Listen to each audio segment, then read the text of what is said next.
lunches will disrupt things when they're delivered, but maybe y'all can wait and pick them up on the way out or something. I don't know how long ago it seems so rude to get up and go get lunch in the middle of her talk. So anyway, I'm Pat Montarian, as you probably know, and I'm delighted to introduce our speaker today, Dr. Stephen Handy, professor at UC Davis and chair of the Department of Environmental Science and Policy, also director of the National Center for Sustainable Transportation at UC Davis. So Susan and I go way back. I was very lucky to have her become my postdoc very early in my own academic career, and just as she was finishing her PhD at Berkeley in the early 90s. And so could tell already at that time that she was a star in the making, and very smart and productive and great writer, and we produced, tons of papers from pittance that I paid her and all of that. So I was like, yes, this is my kind of scholar here. And she did get a job at UT Austin and was a few years there in the wilderness of Texas. We were very excited when Environmental Science and Policy had a recruitment that we said was perfect for Susan. She was a little apprehensive about the weird sounding department of Environmental Science and Policy, and would she be able to do her planning work and recognized as such. But fortunately, family considerations and other people willing to take a chance, and I think she's immovable now that there's no way to ever be anywhere but Davis. So she was the person I was most sorry to leave behind when I left Davis now a year and a half ago, and I miss her a lot, and I'm really happy that we still do work together on various things, longer distance and less intensely than before. Some of my very best work has been done in collaboration with her and our joint PhD students. So she's a great friend and a wonderful scholar, and it's my pleasure to be here to speak today. So without further ado, I'm sure you're on editorial boards and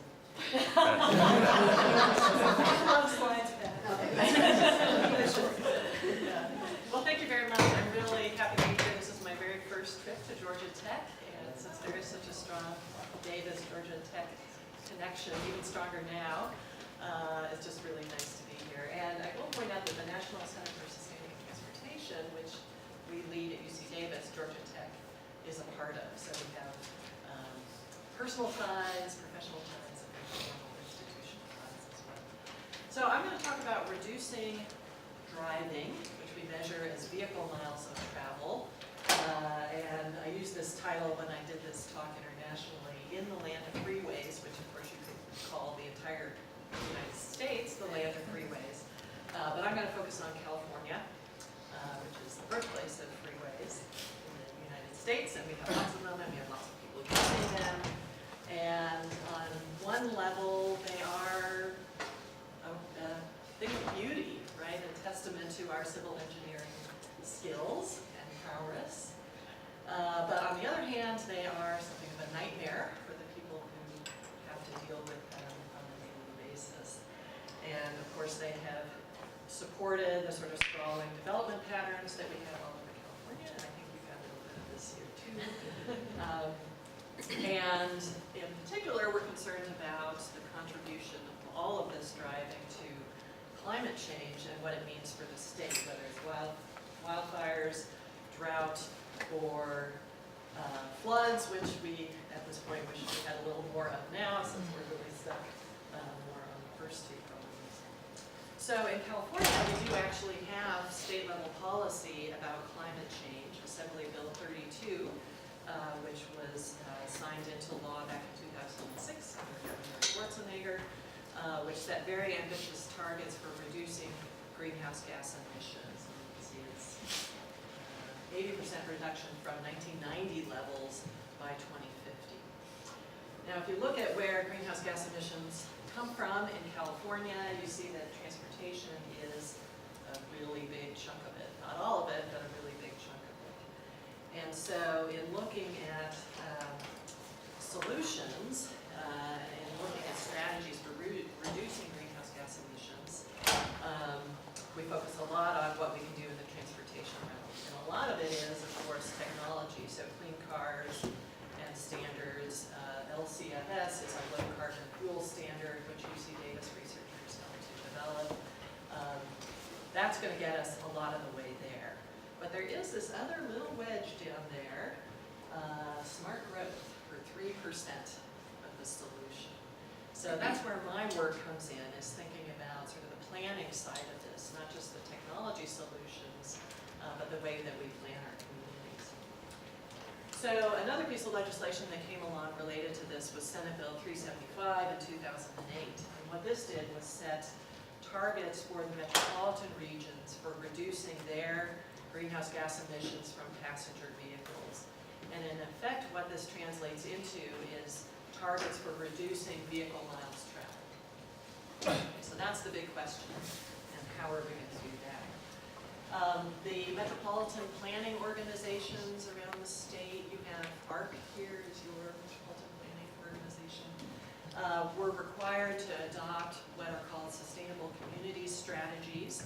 This goes along with their regional transportation plan.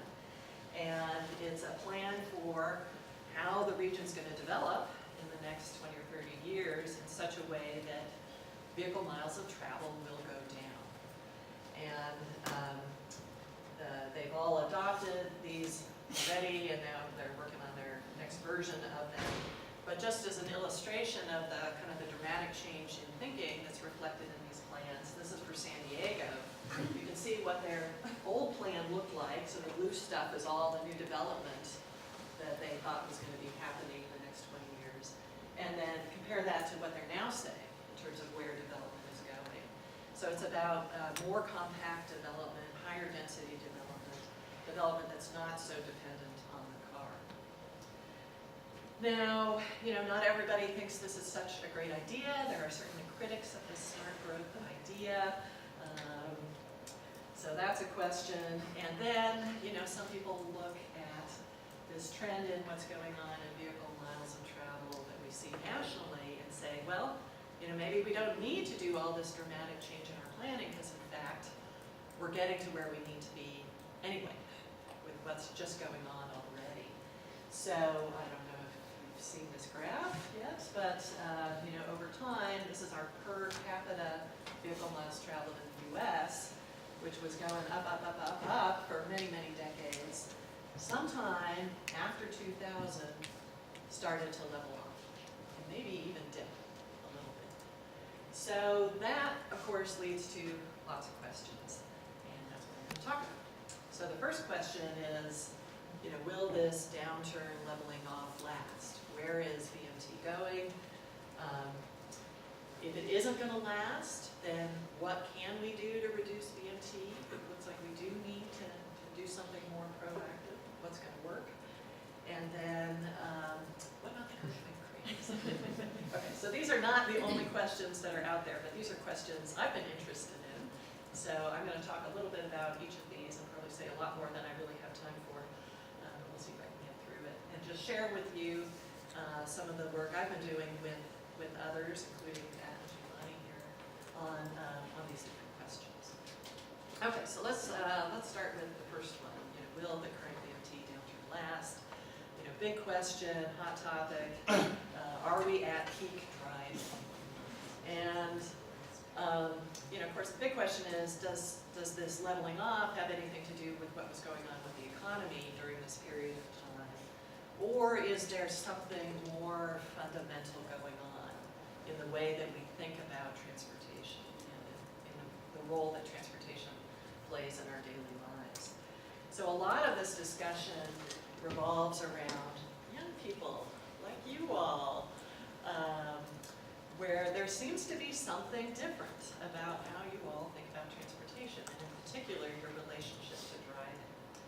So a lot of anecdotes about this. My own anecdotes. On the left, you have my niece Allison, who's in her mid-20s, living life in San Francisco as a young single professional, does not own a car. She's a member of Zipcar.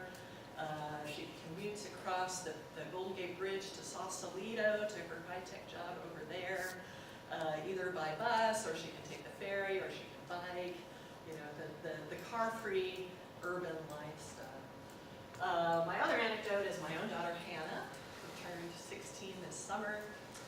She bikes to school. but she was the first of her friends to get her driver's license. And you might think, Susan Handy's daughter getting her driver's license? No! But in fact, I wanted her to get her driver's license so I wouldn't have to drive her to her after-school activities. But none of her other friends yet have their driver's licenses, which is an interesting thing. So there does seem to be something a little different. I mean, this is very different than when I was a kid, when I was that age. So many studies underway looking at this topic. And many studies all over the place, but a lot of the work being done by Hattie Giovanni, among others. So just a couple of things we've been doing in Davis. I'll show you a little bit of Davis data from our annual campus travel survey momentarily.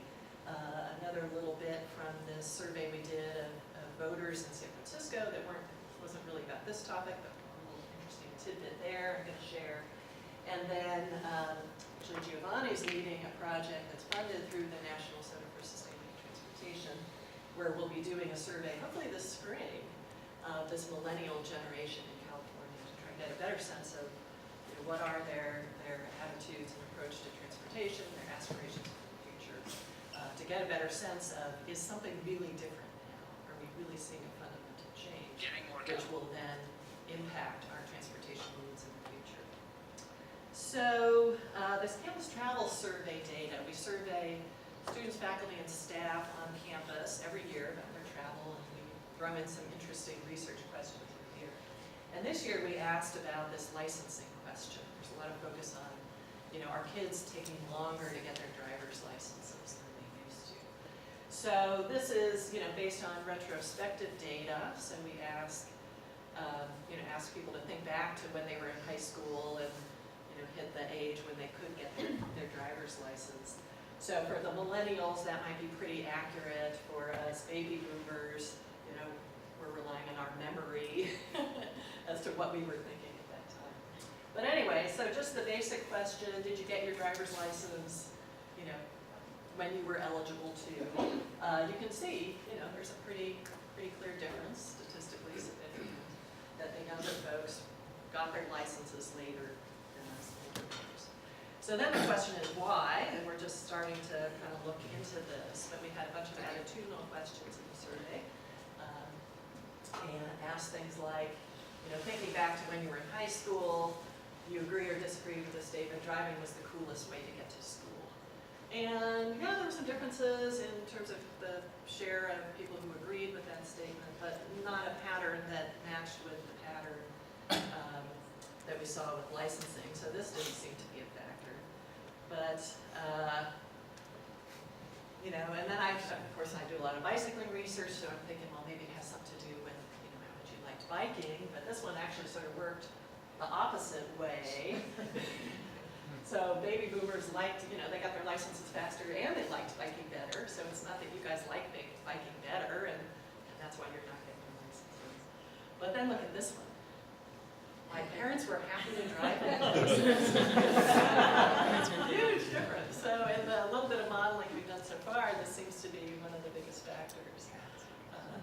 Beyond the generational effect, but that if you agree that your parents were happy to drive you, you were much less likely to right away. So there's something going on with kids, but I think a part of the story is there's something going on with parents too, and their relationship.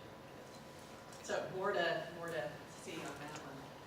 Of course, another part of this is sort of changes in the the options that are available to people. So this whole thing about ride sharing, Uber, Lyft. How many of you have used one of those services? You? Me neither. Of course, we don't have a lot of it in Davis.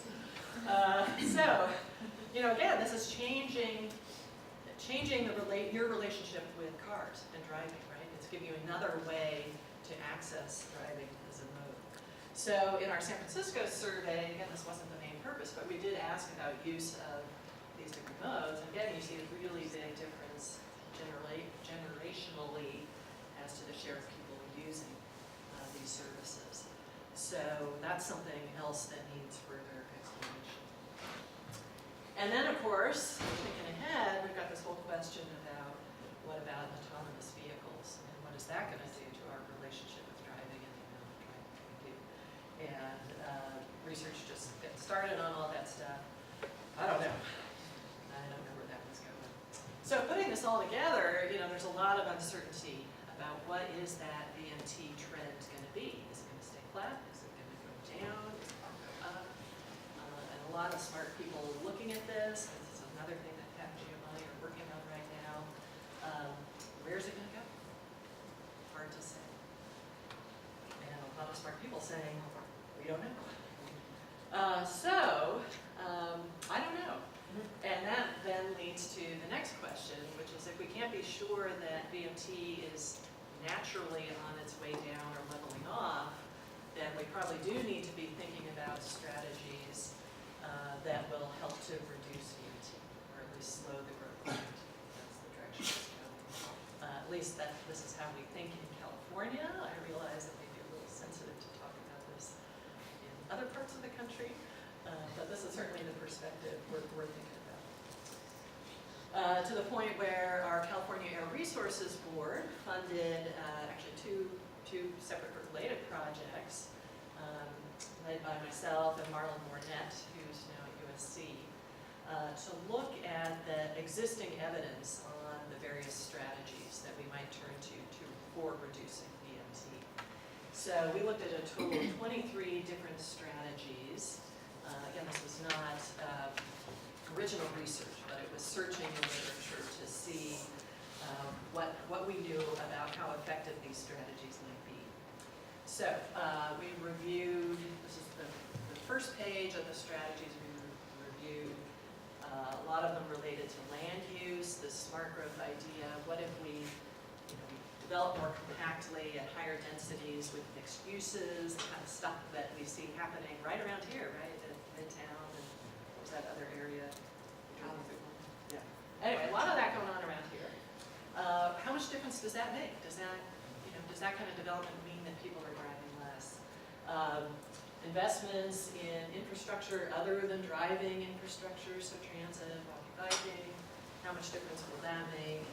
And then other kinds of strategies that are a little different, so a variety of things related to operations of the system, eco-driving, transportation systems management, demand management programs, telecommuting, trip reduction programs, and then of course pricing as well.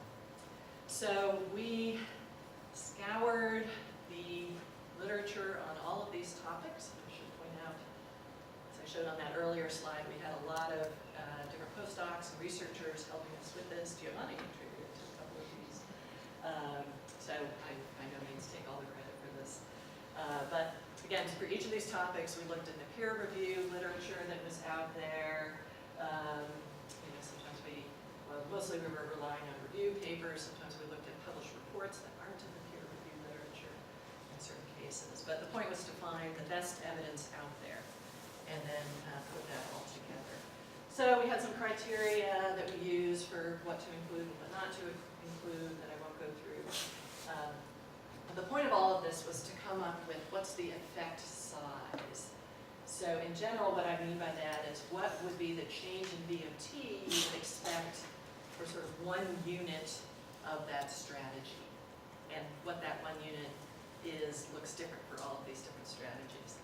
So here's how it comes out, the kind of numbers we were coming up with. So for the land use strategies, sort of a 1% increase in any one of these things, what would be the percent change in VMT that you might expect? Okay, so I'm not going to go into the specifics on any of these, but hopefully you get the idea from this.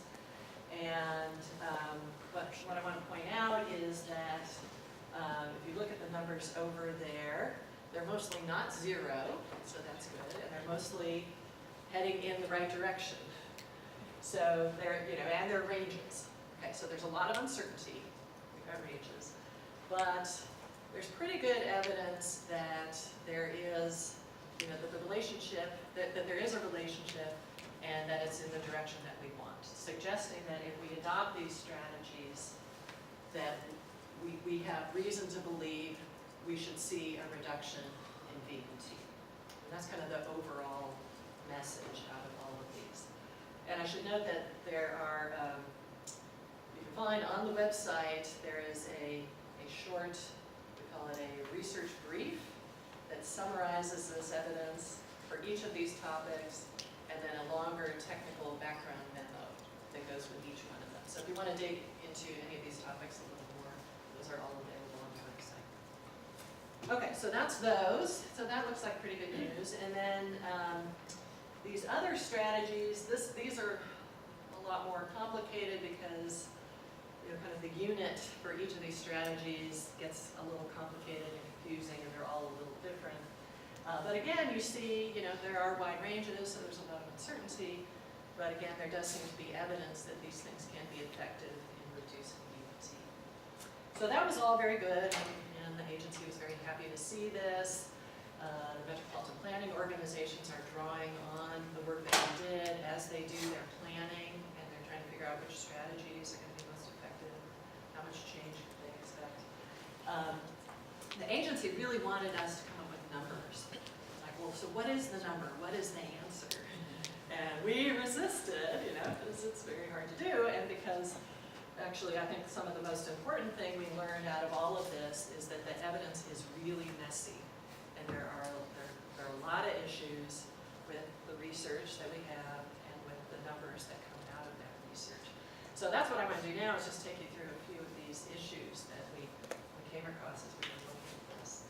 So one thing that's a little complicated is, we were focused on vehicle miles traveled, and the research, most of the research we were looking at, that was the outcome that they reported.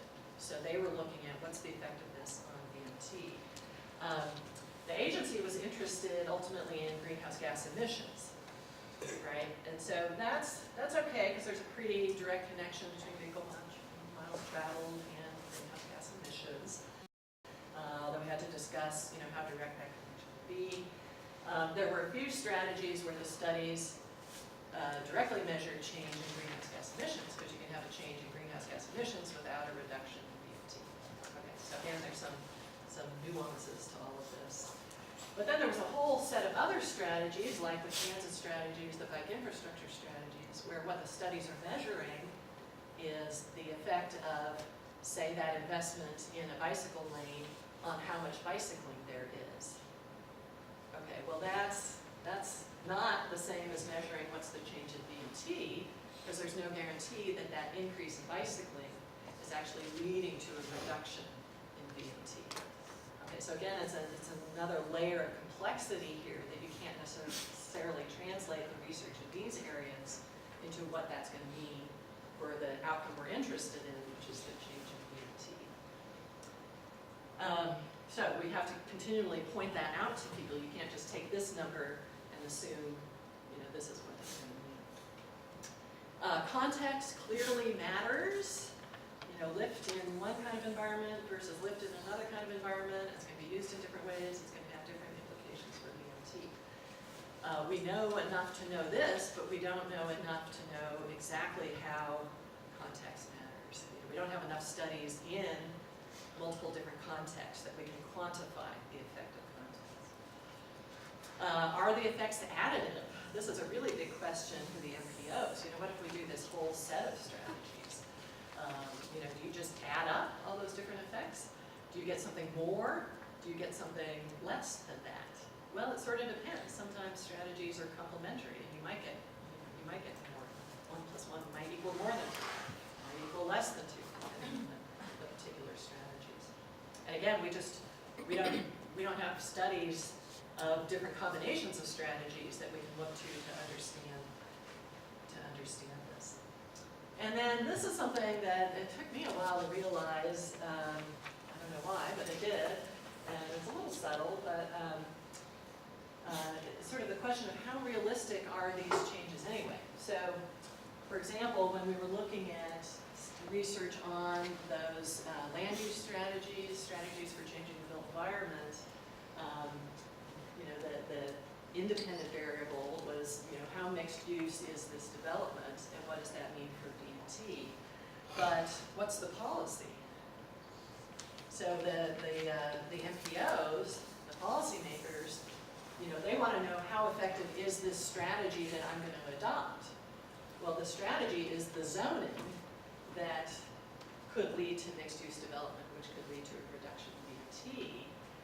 But then there's this whole, what I call upstream question about, well, how effective is the zoning and bringing about that change? And we don't have much research about that. Okay, so it's fine to know that, more mixed-use development is going to mean less driving, but how do we achieve that mixed-use development? What policy is going to get us to that situation that's going to get us to the reduction of BT?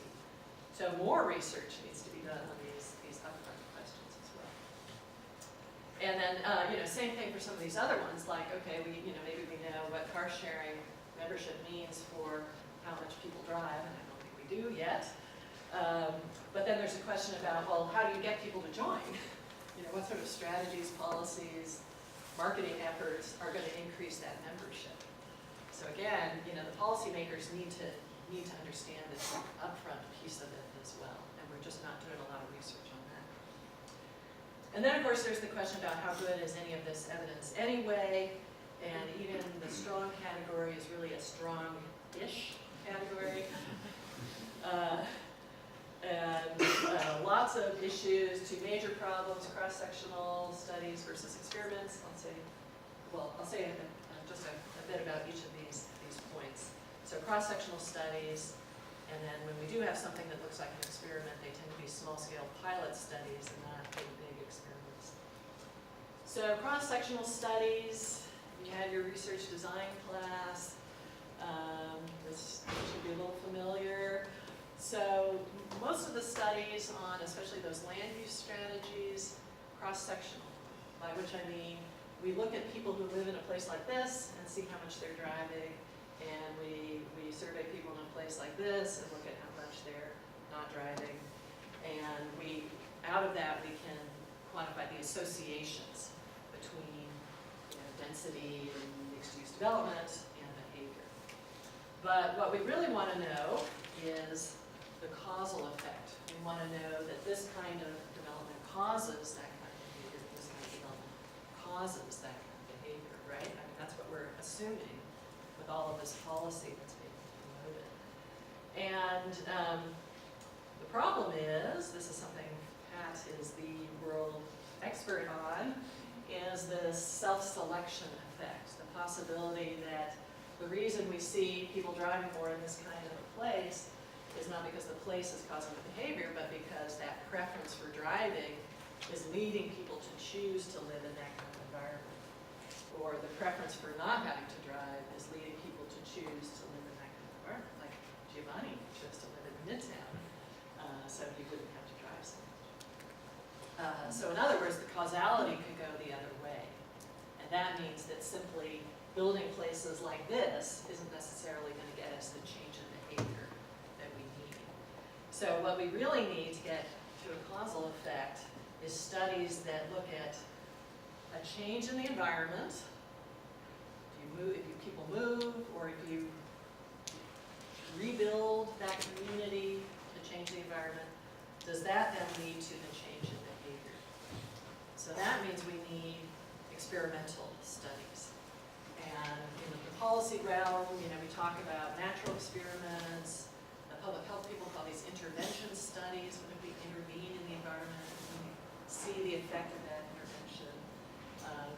The basic idea is that you do a before and after study to show the impact of that policy. So that's what we need. And again, a report that Pat was a contributor to, this is what they were calling for, is more of these kinds of studies. The problem is they are much harder to do in those cross-sectional studies. We do these kind of natural experiments or even controlled experiments for these sort of demand management programs. You see a lot of examples of that. So telecommuting programs, car sharing, water-based production. We survey people before and after their involvement in the program and look at their change in behavior. But these tend to be small scale in a few little places. So it's good evidence, it's just not enough of it. And then if you talk about the big strategies, the ones that are about changing land use or big investments in transportation, we have very few of these kinds of studies.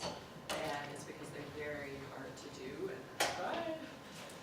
very hard to do. But anyway, this is the kind of thing we need to be doing. And great example from UC Irvine and USC, Marlon Burnett, Doug Houston, and then Portland State leading this Green Lake project where they did before and after data collection to look at what is the impact of this investment. And that's the high quality evidence that we need to really be sure about what the impact of these strategies are. We're trying to do some of this in Davis, just with things that happen to be going on there. Pat and I did a study about the impact of Target opening in Davis, except for the box store. We had a road diet project that was delayed many, many years, and we're finally doing the post data collection. And, another project that we've been waiting for 5 or 6 years for it to happen, and we still haven't done the before data collection for that. Anyway, very challenging to do these kinds of studies, but that's what we need to be doing. So I like to think about this evidence cycle, building the evidence base. As policies get adopted, as strategies get adopted, we need to be doing this kind of before and after evaluation. And then as we get more and more of those kinds of studies done, we get a much better sense of the effect size, which then leads to better choice of policies. So it's kind of this long, slow building process. Full Employment Act for researchers. Okay, so I still have a little time. So I am going to talk a little bit about my third question, which is about this bike craze thing. Where does that fit into all of this? Is this an important part of the story about our efforts to try to reduce vehicle miles of travel? Well, you may not believe me, but there is a bike craze going on, and I think it's even coming to Atlanta a little bit. Yeah, Carrie says yes. Wonderful data assembled by John Cooper and others. Very significant increases in bike commuting in many U.S. cities. I mean, it really is pretty darn impressive. Although we are still far behind most of Europe. But anyway, it is pretty impressive.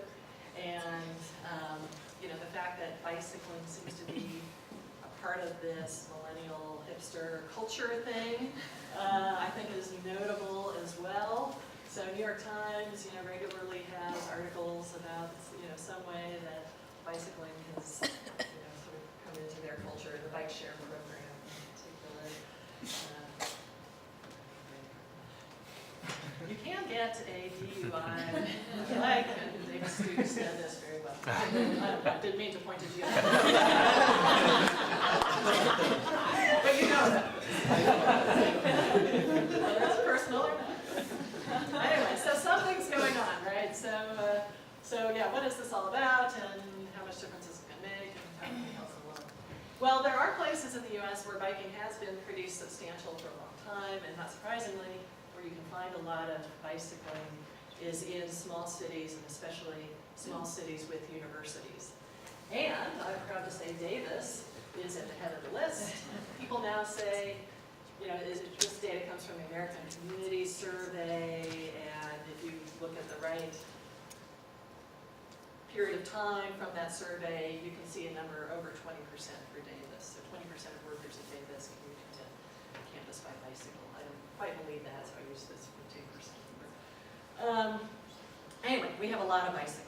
So, travel behavior researcher that I am, of course I've done a lot of research on this. And for those of you, the few of you in the audience who don't have some connection to Davis, we have several. Let me just do a quick little orientation to Davis. If you're ever in Northern California and you're a transportation person, you should take the time to swing through there. It's pretty remarkable. Small city, very compact, 3 miles north-south, 5 miles east-west, campus right here. Nobody's really more than 3 miles from campus if you live within the city. Great bicycling infrastructure, lots of off-street bicycle paths, very friendly through the green belts, tunnels and bridges in many spots, even though our streets aren't even that big. A few key crossings under or over the freeway, the interstate that runs through town. A few smaller lanes that were particularly put in place for kids getting to schools. So for my neighborhood, the kids go over that bridge and they're barely crossing a street to get from the neighborhood into the elementary school. This spot, they took out a house to create a cut through that was really important for an elementary school, even a junior high school. And then on-street bicycle lanes as well. We have a lot of that. We don't have a whole lot of traffic, so on-street works pretty well, but they are upgrading things, so we're now doing some more of this green bike lane stuff. See even around here.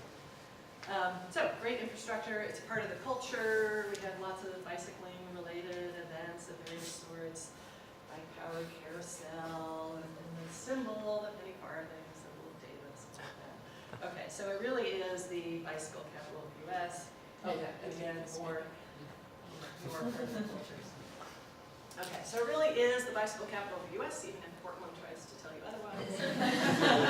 Or at least the small city bicycle capital of the U.S. Anyway, so with my wonderful graduate students, we've done a number of studies over about 10 years now. We continue to sort of use Davis as a laboratory for thinking about bicycling.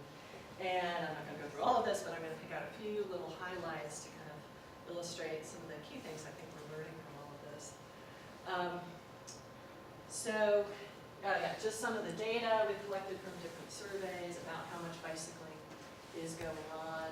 So actually, that census number was just about bike commuting, but you can see, in terms of just overall use of bicycles, it's around 50% or so, a little under, maybe a little over, of people in Davis using bicycling with some regularity. So that's pretty impressive. But of course, maybe what's more interesting from a research standpoint is that given all those wonderful conditions that I just showed you, that 50% or more of people are not taking advantage of that wonderful infrastructure. So a lot of what we're focusing on in Davis is understanding that. We've got great infrastructure. Is that enough? And if not, what else is going on that we need to take care of? So the question's a little different than it is in a lot of other communities where they're just trying to get the infrastructure in place. This is sort of the next step. It's okay, you invest in a lot of infrastructure. How do you make sure people are going to use it? So that's more the Davis question.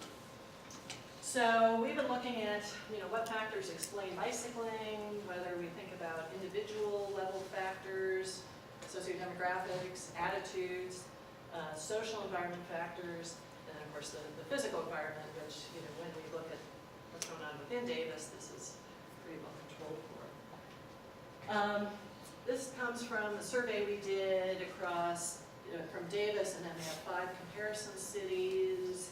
You can read all about it, but so we did have some differentiation in the infrastructure as a part of this survey.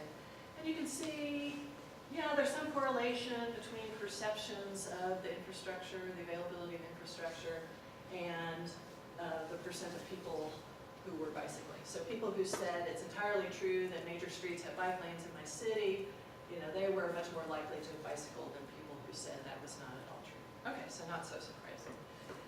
But then look at this relationship, quite a bit stronger. So comfort with bicycling.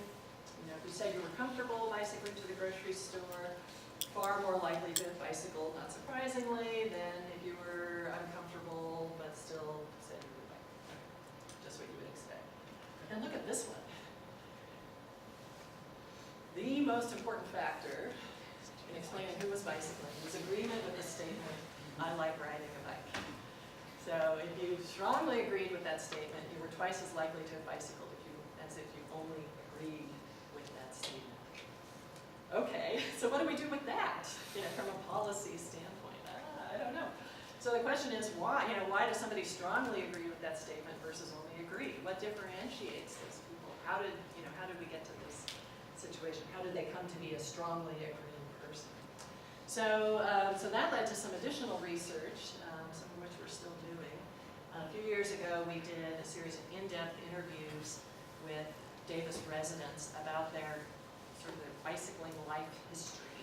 So this is a an approach that especially folks in Europe are using to study travel behaviors, this life course approach, personal mobility biographies. So we did a version of that and asked about bicycling at various different points in time and different aspects of bicycling at various different points in time. And basically came out with a lot of interesting ideas, but not a lot of clear answers. But one of the things that did seem to be going on was sort of experiencing youth, and then a connection between that and people's attitudes as adults, not too surprisingly. So, when we asked about different periods of time, people were much more likely to talk about enjoying bicycling when they were in elementary school, much less likely when they were in high school. Something happening as kids get older. These were interviews, so a lot of, heard a lot about, people were talking about their experience in high school. And maybe this won't surprise you, but there are a lot of quotes like, it wouldn't be cool to bicycle, there was something wrong with you, you were nerdier, you were considered a loser, it was one notch below driving. Okay, so something goes on in high school.